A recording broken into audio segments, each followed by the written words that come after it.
Mr. President, ready to begin the meeting. It is 4:30 on Thursday, September 28th, 2023, and I call this meeting of the Meridian Historic Preservation Commission to order. Roll call. Blaine Johnston is here. Pam Jagosh. Here. Jack Keller. Here. Patrick Giddings. Here. Jody Yalt. Present. Destiny Hart. Deborah Pitts. Here. Adoption of the agenda. Mr. President, Commissioner Alt. I move that we adopt the agenda. Second. Motion by Commissioner Alt, second by Commissioner Keller for adoption of the agenda. All those in favor say aye. Aye. Aye. Opposed? And motion carries. Thank you. Approval of our minutes from our August 24th meeting. Mr. President, Commissioner Giddings. I move to approve the minutes of the August 24th meeting. Second. I'll second that. Motion by Commissioner Giddings, seconded by Commissioners Keller and Alt for approval of our minutes from our August 24th meeting. All those in favor say aye. Aye. Aye. Aye. Opposed? Motion carries. Thank you. Approval of monthly financial statements. Sandra. Mr. President and Commissioners, this past month, the invoice for the Whole Films project, the 360-degree view of the Eggers Farm went through. And then we have one that's not showing up yet, but it is the project that you're going to see later today, the reconnaissance survey. And once those go through, I think this is the last month of the fiscal year. I think off the top of my head, it's around $7,000 out of the $10,000 budget that will have been spent. Okay. Thank you. Mr. President, Commissioner Alt. I move that we accept the financial. Motion by Commissioner Alt, seconded by Commissioner Keller for approval of our monthly financial statements. All those in favor say aye. Aye. Opposed? Aye. Sorry, opposed? Motion carries. Thank you. Reports. Recap. September 16th guided historic walking tour during Art Week. I wasn't able to attend. Someone has their I just do something.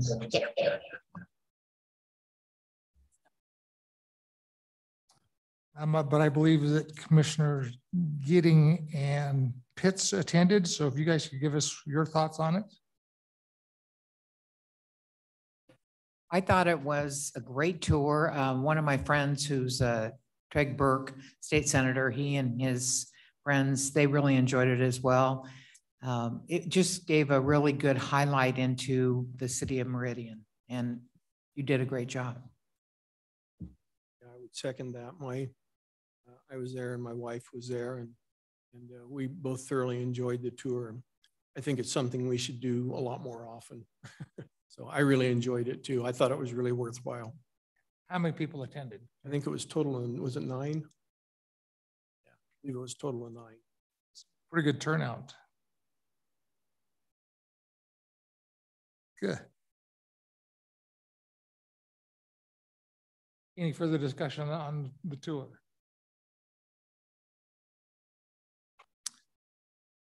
We will go on to project updates. Eggers Farmstead, Black Cat Development. I've not heard anything new from the developers. I did reach out and send an email to Franz Rudy Landscaping. They've got one silo on their new development. It's actually in Nampa, but I'm just trying to think of places that could probably preserve one of those silos. I have not heard back from them. I'm still hoping to hear back from them soon. I did send Barbara Bauer from TAG the contact information for the developers engineers for signage. I'm going to put you on the spot, Barb. Did anyone contact you in regards to doing signage for that development?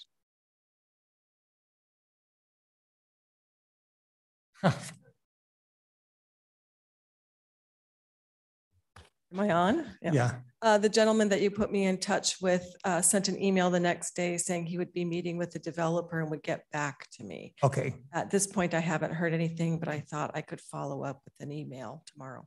All right. Thank you. The whole film's virtual tour for that property is done.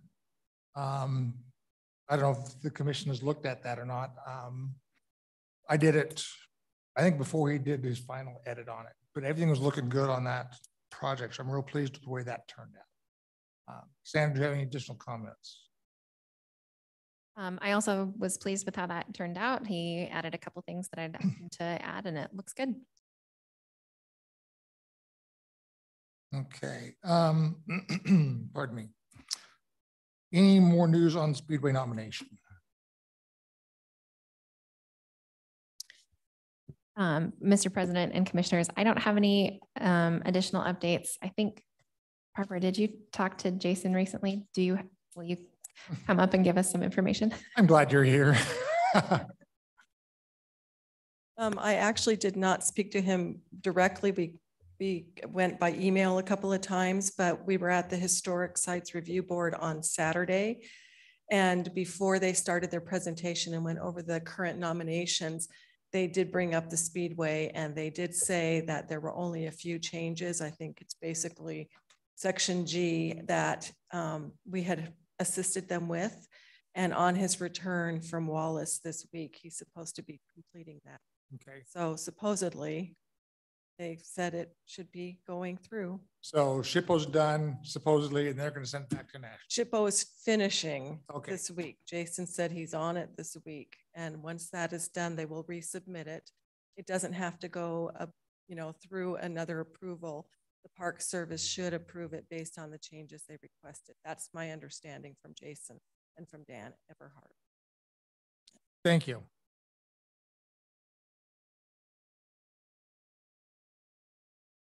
That's it for our project updates. Barb, you're up again. Presentation report, tag reconnaissance survey of North Main Street to Cherry, Fairview Avenue properties. Barb Barr from Tag Research and Consulting. Well, I can tell you it's been a long haul and a very interesting project. And I'm really happy that we had the opportunity to work on this project with the commission. And I always have to just remind you all, because I bet you sometimes forget of the amount of work that you all have done over 30 years. So basically this survey piggybacked on some earlier work that had been completed by the commission. And, I know it was a lot of information. I know we may have overwhelmed Cassandra last week with all of the documentation, and we'll just kind of go over this pretty briefly. Let me see here. Okay, bear with me. You know me and my technology. So down is just the up and down. Okay, all right. Just the up and down. Oh, that one. There we go. So just as a reminder, the survey area was 37 city blocks. It encompassed over 250 properties. I have to admit that that was many more than I should have undertaken. But what that does is it actually is going to fill in that big gap of space between here all the way up to Cherry Lane and Fairview. That would be we're at our southern boundary right now. Northern boundary is Fairview. Eastern boundary was 3rd Street, and then the western boundary is Northwest 1st Street. And we inadvertently, doing the field work over the course of the last 2 years, we actually did kind of wander over past our western boundary a little bit. And I'm not sure now, I can't recall if we left those few properties in the survey or if we removed them. But anyway, 256 properties. And I think, the outcome is that there have been a lot of changes in Meridian, a lot of buildings, new construction, of course, has infilled in certain areas. Many houses have been modified and changed. And so the numbers that you saw, there are more non-contributing or not eligible structures than there are eligible. However, there are some nice eligible properties. So over the course of the 2 years, we did our first field work last August of 2022 in a really short time. And then this year, it took us about 6 weeks to do all of the field work. After we do that field work, which is walking down the street and taking photographs, we go back to our office, and then the work really begins because there's a lot of forms and a lot of information to fill out. But what we're looking at right now, this is shows us what the survey boundaries were. And then, as you can see, the blue dots represent those that are not eligible. The green are the ones that are listed. So there are 3 listed properties within this area. And then the red are the ones that we found to be individually eligible. And all of that information has been processed. It has been prepared and put into the database that the Idaho State Historic Preservation Office requires. And then it is also broken out into PDFs so that you can go to a site and you can see the information that we provided on the form, the construction date, whether it's eligible or not. There are photographs and then maps. So all of that information is what SHPO requires. I will tell you, SHPO is now updating the process for doing survey. So all of this information that we collected for this particular survey and others through the year, it is still being put into the database. But what's going to happen beginning in, I think, December, is that all of this information is going to be GIS based. And the SHPO is going to basically have a format so that historic preservation commissions, certified local governments, consultants, and others will actually be able to go and look at a large map of the area, and then you'll be able to focus in on different areas. I think it'll be a good tool for you all to see what has been surveyed already and that information as to whether it's eligible, not eligible, listed, that type of information will be available. And it's my understanding that the State Historic Preservation Office will be contacting the CLGs to explain how this new process will work and how it will benefit, you know, different groups over time. But just a caveat, the way that we're going to be doing surveys in the future will change a little bit. We'll still be providing all the information, but just the process itself will be different. So we're kind of, right now, we're like on the cusp of the old and the new. So it'll be interesting to see what happens with different surveys. So we wanted to do this map. We're required to do a map that shows what is contributing, what is eligible, and that type of thing. So this is our first little map right here. And then I'll go over this briefly. I know we've talked about it probably ad nauseum, but the reconnaissance level survey is what we call a windshield survey. So it's not going to have as much intensive information as you would do with another level of survey. It's really a visual survey. So you're looking at the structure, standing on the sidewalk and making notes about the construction materials, the age of the house, the style of the house, and that type of thing. And the purpose, again, is to identify that distribution, the location, and the nature of what cultural resources are within a given area. And I think the benefit of doing this survey that we just completed is that now you really, I think, will have a good sense of what does remain near the downtown area, and also now have a very good sense of what is eligible. So I think that was definitely a benefit of doing this survey. Again, it helps determine if there is enough historic integrity for a historic district. We were really happy because we are recommending 2 small historic districts, and we highlighted those on the walk that we took on September 16th. And I have to say it was kind of a joy for me to be able to see that there are these intact areas, and I think would really benefit from perhaps having them, you know, a nomination pursue with those locations. Of course, it's all dependent on what the State Historic Preservation Office determines. This, again, this reconnaissance level survey is a basic step, but it can lead to more suggestions and recommendations for work.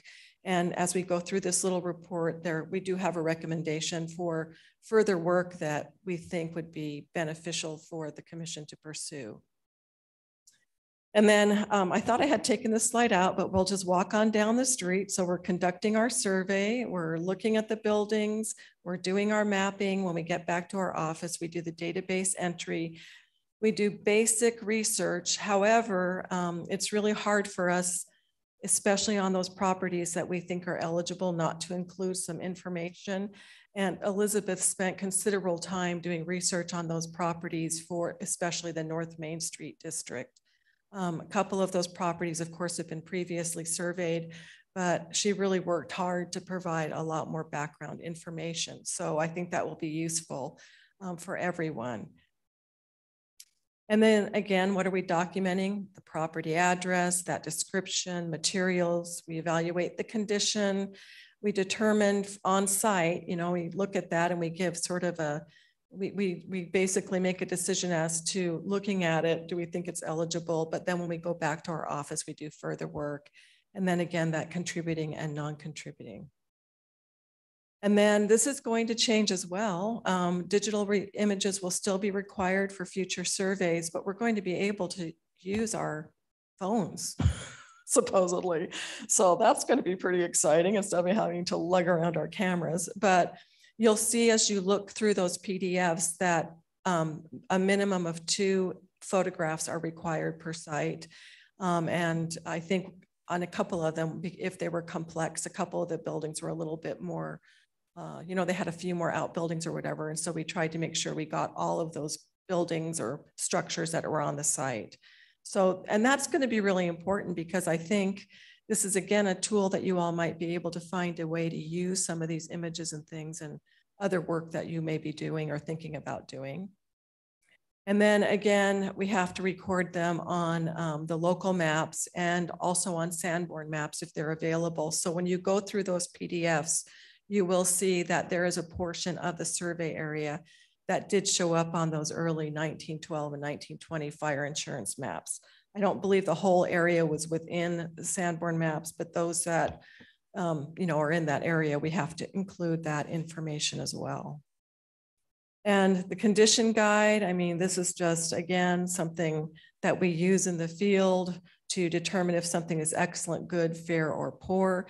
Even if a structure is poor, but it's still eligible to the National Register, just because it's in poor shape doesn't mean that it can't be eligible to the register.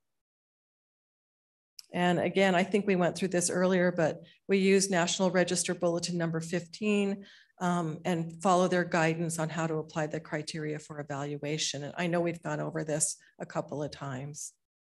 But just for those who may not know, a building has to be 50 years or older. It has to retain that historic appearance, that integrity.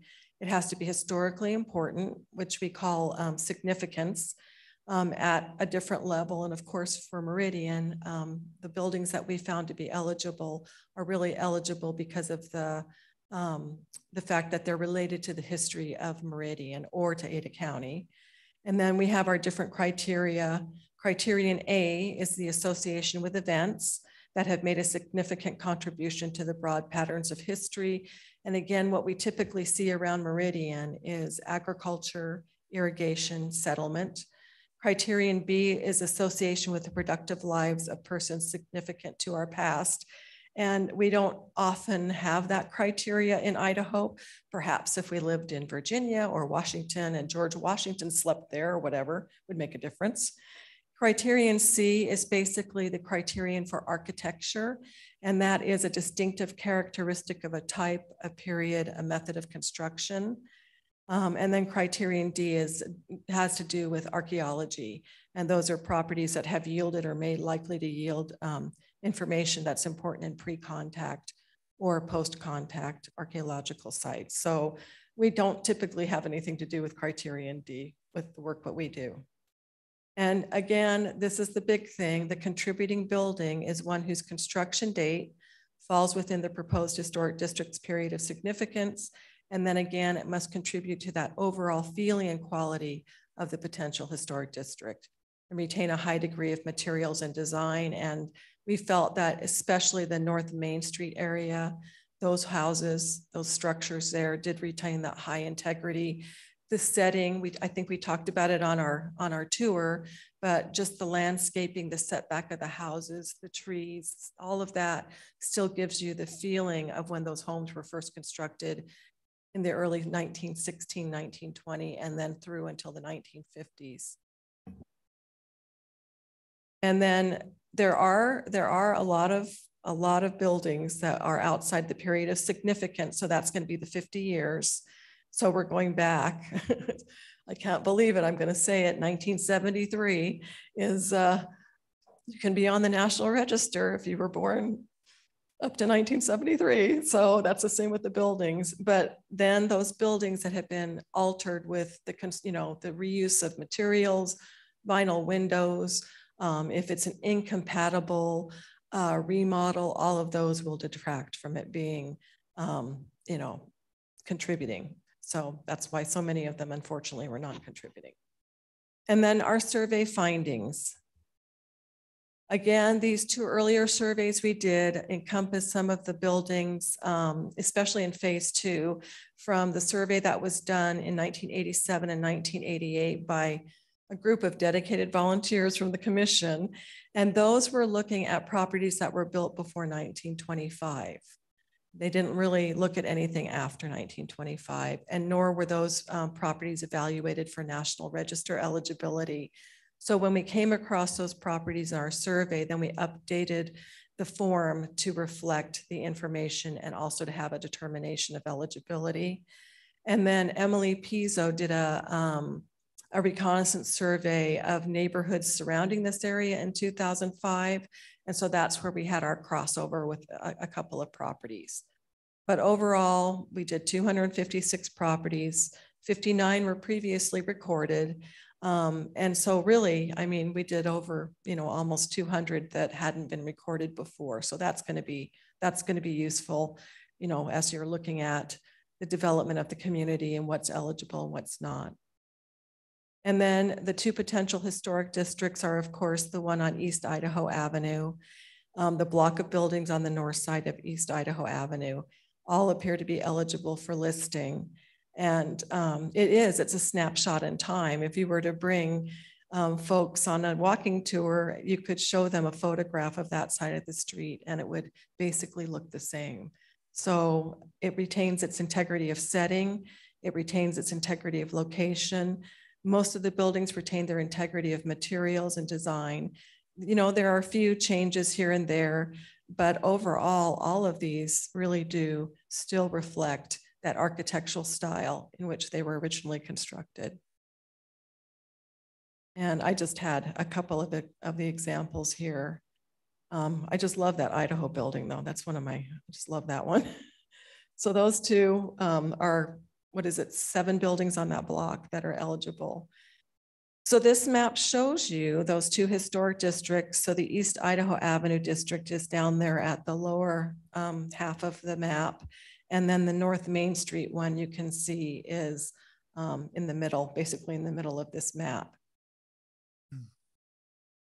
So again, for North Main Street, this was very interesting to us. And even though the residences were converted to be commercial businesses or, for a variety of uses, they still have their historic integrity. And again, that was our understanding when work was done on those buildings in the 1990s and early 2000s. Part of what they did, they had to preserve the exterior of the building. So it was foresight on the part of the city of Meridian, definitely. You have a mix of craftsman bungalow, Tudor revival, and ranch styles. And again, there are 3 that are non-contributing, and that's because of age, because they've been modified enough that you don't really see what the original structure was.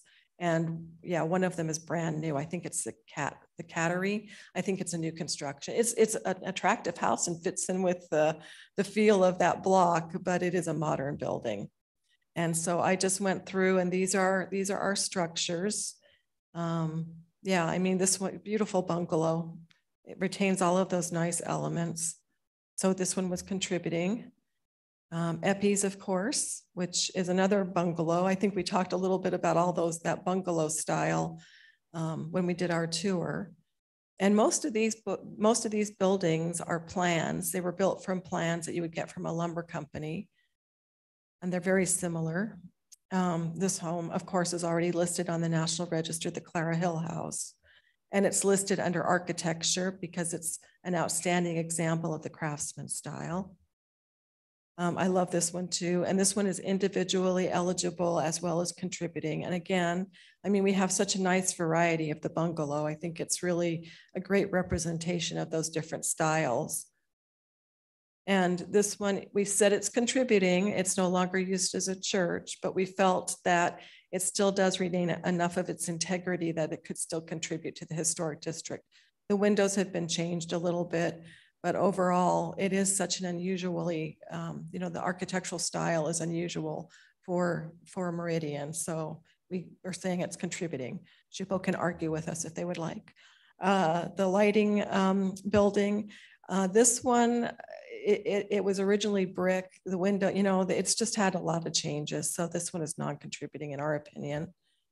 And this little ranch style, we could never get a good picture without that truck. So anyway, it's almost a pristine ranch style. They did change the windows, but overall it still retains the integrity of materials, design, and setting.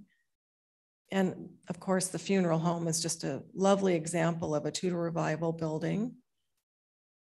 And the patch house as well is another contributing structure. And it's interesting because it has some of the elements of the Tudor revival, and then it's got some colonial detail on those pillars in the front, but it's a charming house as well.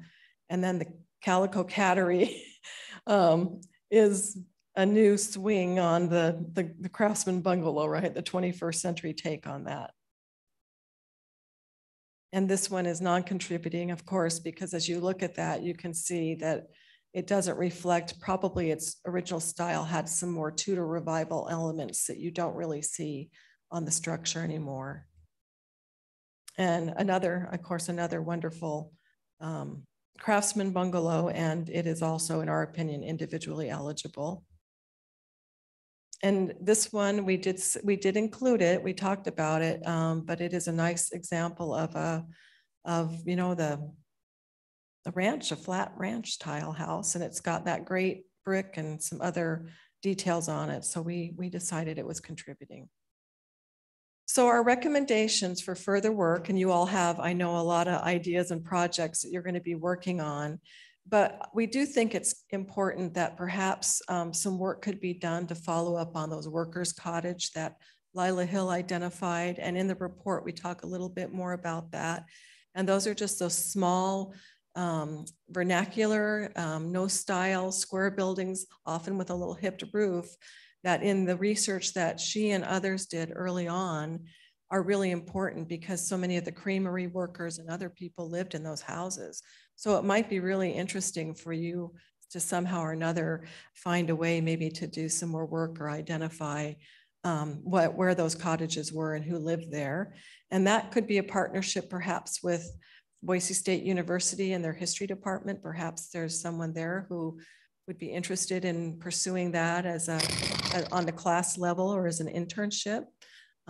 They're always looking for partners at the history department over there. So that would be an idea, or even from the College of Idaho. So those are some ideas.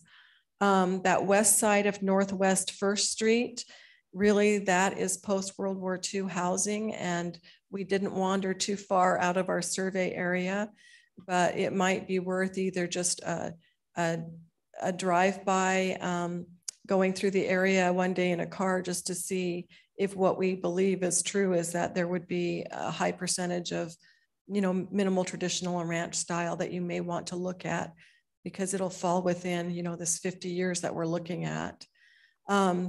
Because my sister Elizabeth said, make sure you say, Barbara, that you took on too much. You really should have kept it to 50 to 70 properties. So that's just something to keep into consideration. Don't let any crazy consultants tell you 257 properties ever again.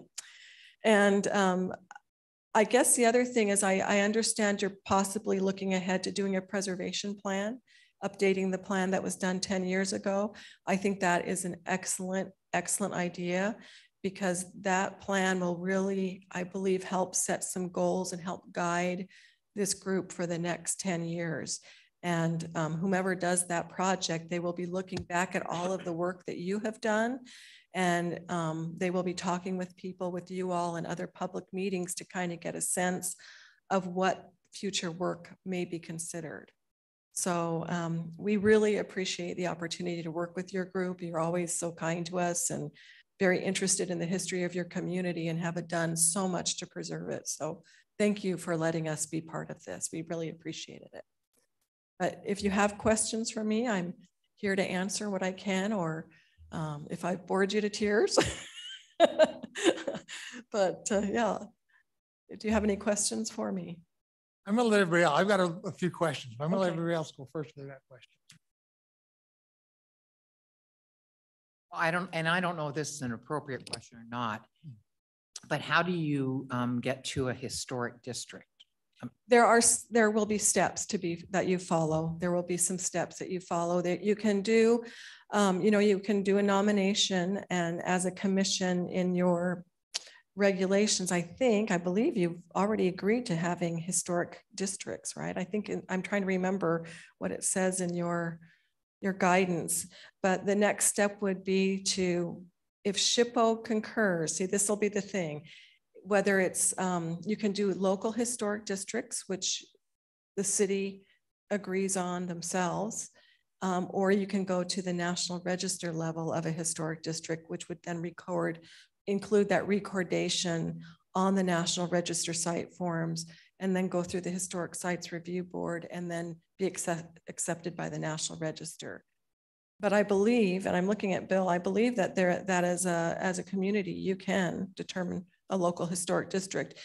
And you have to, I believe the public owners, building owners would want to be part of a local district. Yes. So there would be work beyond, the desire just as a commission to have it. I think you also have to have the building and property owners involved as well. Mr. President, I just had a question too, and I apologize because I was multitasking, but on the worker cottages that you're talking about here on this slide, are those the ones that were on Main Street? There are scattered around. There are several that are scattered around just the survey area we did. And in conversations with Lila, there may be some others that were not within this area. I knew where the Blimpies is now had that print shop that was there. That was actually, I guess Lila told me was Mayor Postlewaite's grocery store. And behind that were all these small cottages that were used primarily during World War II. So I didn't know if that's ones you were talking about, or are there others? I guess maybe there might be others. And that's why we were suggesting maybe looking to see or have someone work on documenting where those others might be. But in conversations with Lila, we understood there might still be some others out there. Yeah. Did I answer your question? Yes, thank you. Okay, my turn. Mr. President, I have one small kind of random question. So on the Meridian Cycles building, there is a mural on that side, which is part of the Meridian Arts Commission. How does a mural that's a fairly contemporary looking mural affect eligibility or other aspects? So there are a couple of things. It's not permanent. It could be painted over, right? Or what? Yeah. And so typically when you're looking at a building, if it is something that is permanent and cannot be undone, then, I mean, if that was, I'm trying to think if it was sandblasted in, or if it was mosaic or some other type of material, then it would probably impact the eligibility. But also, I mean, when you're standing on one corner, you don't see it. So, again, this is reconnaissance level, but because it doesn't really impact the materials themselves, then it didn't affect in our opinion, the contributing factor of it. So if I understand you correctly, we can create two types of districts. One would be listed on the National Registry. The other one could just be a local historic district. Yes. So for instance, in the city of Boise, it gets really confusing to me, but along Hayes Street, they have a local historic district. Part of Hayes Street bleeds into Fort Street, and Fort Street is actually a National Register district. So it's on the national level, but Hayes Street is a local district, and portions of it basically bleed into what is part of a National Register district. So for whatever reason that I've never known, it was not decided to pursue having the Haste Street district be elevated to a National Register district. Okay. So, and it's the same, they also have the North End and the near North End districts. Those are local historic districts and not National Register level districts. So you can, you know, your community can choose to have a local district that would give it local designation and provide basically, you know, recognition of this, of the area as being locally, historically important. And I mean, it's I think there are many other communities who do have local districts and may not want to go to elevate to a National Register district.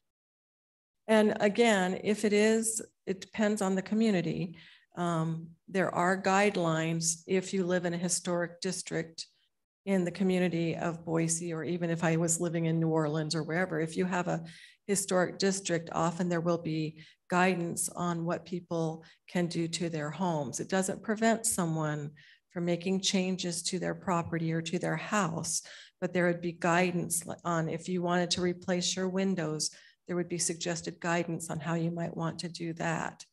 You know, so there are some things to look at as far as what a local historic district might be. So not everyone has the guidelines. I mean, some communities will have the historic district and they don't have the residential guidelines. Right. I would suggest that you could have a really good conversation with the State Historic Preservation Office, and they would be able to, and pick their brains about what a local historic district is and the National Register district, and they would probably give you some guidance on what other smaller communities or other communities have done as far as recognizing the historic districts in their towns. Okay. So I'm going to just say that East Idaho, it's 7 buildings. It's a very small number of buildings. But that's not a problem in creating a historic district with that small number of buildings. Historically, it's significant to Meridian, but it does not prevent us from creating that small East Idaho Historic District. That's what we want to call it. No. In fact, another consultant did a survey of the Eustic community, and I believe she had a historic district that only, I think it had 4 or 5 buildings that were, again, in the community of Eustic, significant. Okay. And should be, in her opinion, should be recognized as a historic district. Okay. So you don't have to have, 10, 15. It's what it comes down to, though, is when you're looking at a district, it's the balance of how many contribute to the district and how many don't. So if you end up having an area that has more non-contributing buildings in the boundaries of what you may look at for a district, then it probably, if you have 25 buildings and 20 of them don't contribute, I mean, that balance is off. We have we're looking at a block. Right. Because we do feel that they're important. Okay.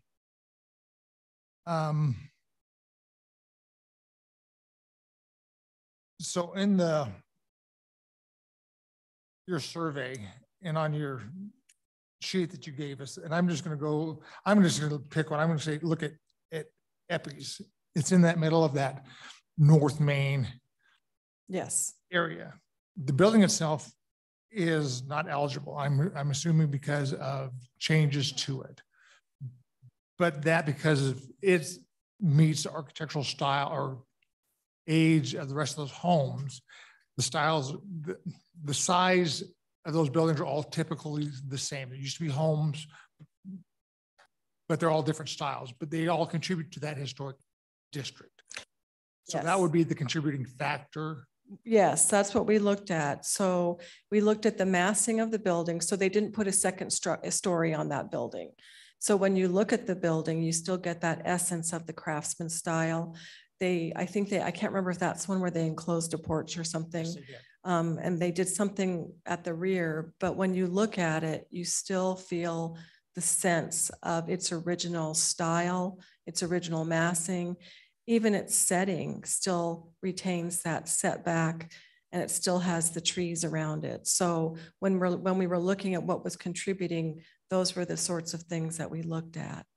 As long as the owners haven't changed window sizes dramatically, door size is about the same.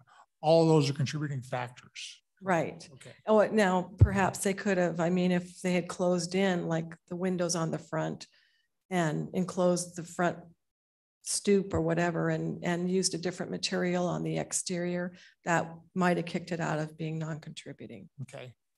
I'm going to pick on another building that I know, and that's the Bank of Meridian. Yes. The building itself is the same as it was when it was built 100 years ago. The windows have been changed, but they still retain that Palladian arch all the way back. There was an addition put on the back, but it still retains that feel. Does that take away from its eligibility? If the addition, I have to think for a second, because I think that addition is almost, is that an older addition too on that one? No. It's not, that's newer? That's new. That's newer. Yeah, because it really doesn't detract from its architectural. From the integrity. front of the building, you It can't looks tell. the same. Yeah. And I think, isn't that the one where it was sided in metal and then they took the metal Yes. off and it's back to its original? Back to the original brick. So when it was looked at, I have to think which survey it was, but I believe they actually, I think that one may have been evaluated for eligibility and found not eligible because of that siding on it. I'm trying to remember.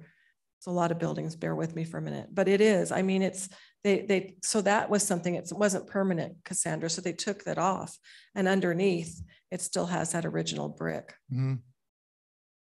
Yeah, and it's got, even though they replaced the windows are in keeping with what was there originally. They didn't go in and block off No, the windows, sizes, yeah. the It's sizes, still the Olympus, yeah. they're just overhead windows now. They can just open up and let air in, but sizes stayed the same. Yes. Okay. Now, vinyl windows, I mean, that's when, when you look at a building and people have replaced them with modern vinyl windows or the siding and whatever, you can tell it covers up those characteristics. It's like the little house at the end on North Main Street that has the, they have the pretty little red shades, but they had covered up whatever detailing was left. So you couldn't tell what was there, couldn't see what it was originally. So that one was non-contributing. Okay.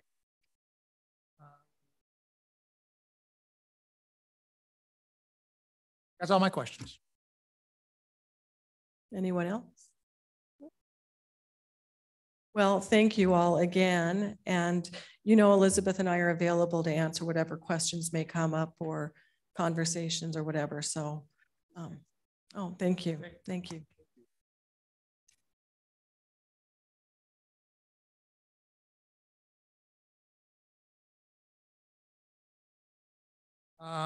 We will go on to subcommittee updates, survey results and next steps for the RFP for an updated historic preservation plan for Meridian. Commissioner Giddings, you're up. Thank you. To give everybody a reminder, when we started down this path to creating a new historic preservation plan, we decided to create a subcommittee. And the subcommittee is made up of President Johnston, myself, and Commissioner Pitts. We met on August the 23rd, and one of the outputs from that meeting was we decided that we wanted to create a survey. The purpose of that survey is to help gauge what the priorities should be for a new historic preservation plan, and also what the priorities should be for creating an RFP so that we can hire a consultant to do the work for us. So the survey that we came up with was 10 questions long. It also allowed for comments, and the respondents ranked how important each question was on a 1 to 5 scale, with 1 being the lowest and 5 being the highest. During the following subcommittee meeting on September the 8th, we reviewed the results of the survey. There were 6 responses. On the average, all of the response areas received a medium to high priority ranking by the respondents, and there were also some comments made to most of the questions. Commissioner Pitts in that meeting observed that we could probably put these questions into 3 and the responses into 3 buckets. First bucket is things that the commission should do ourselves, things that we don't need a consultant for. And the second bucket is the things that we should have a consultant do for us. That's what we would be hiring them to do. And then the third bucket could be things that we might decide to table and address them later. So if you're interested in a more detailed analysis of the survey results, it's available on the city website.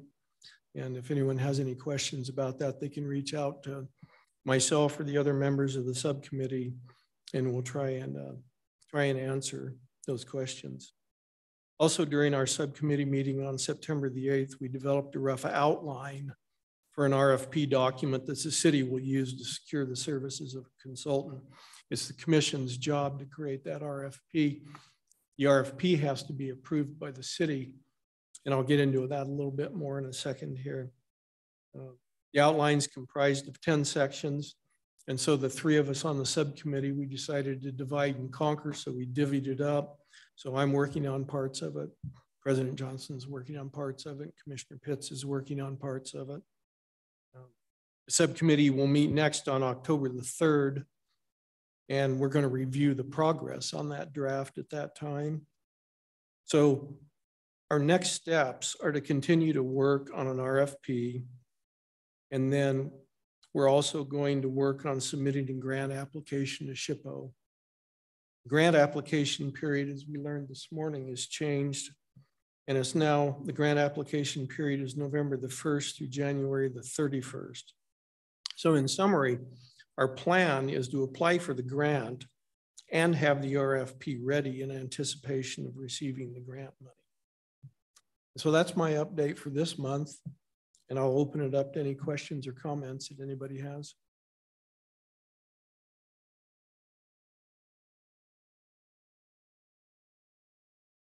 Nope, Mr. President. I was just curious on the amount of this grant. Is this something that needs to go to the grant committee, Cassandra? Do you know? Does not need to go to the grant committee.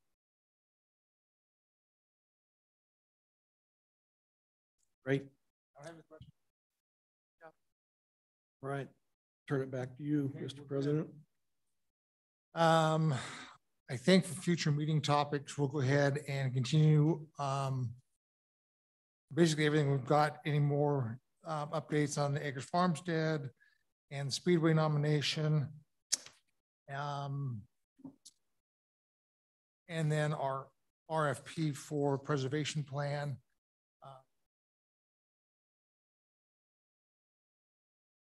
I would like to talk about creating historic districts, but I think in the interest of the commission, I think the best step is to get our preservation plan out and published before we start talking about historic districts. I like what TAG did and notice that, okay, we have 2 places that are eligible for all 4 of those districts. I think they're both great locations for us. So, I guess if the rest of the commission is in agreement, let's just hold off on creation of any of those districts until we have a preservation plan in place. So I think we can talk about it, but I think before we proceed any further with actual creation, we need that plan in place.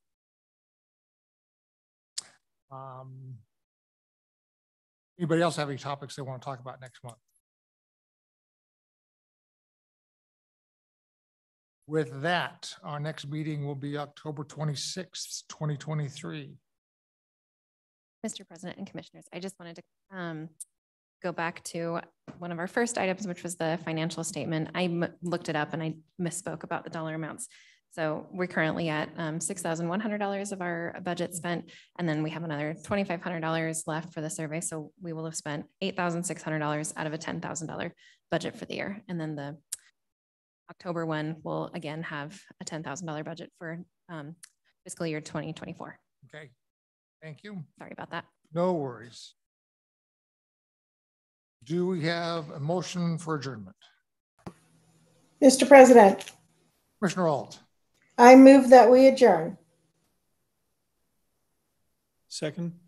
Motion by Commissioner Alt, second by Commissioner Giddings for adjournment. All those in favor say aye. Aye. Aye. Opposed? Hearing none, motion carries. We are done. Thanks, everybody.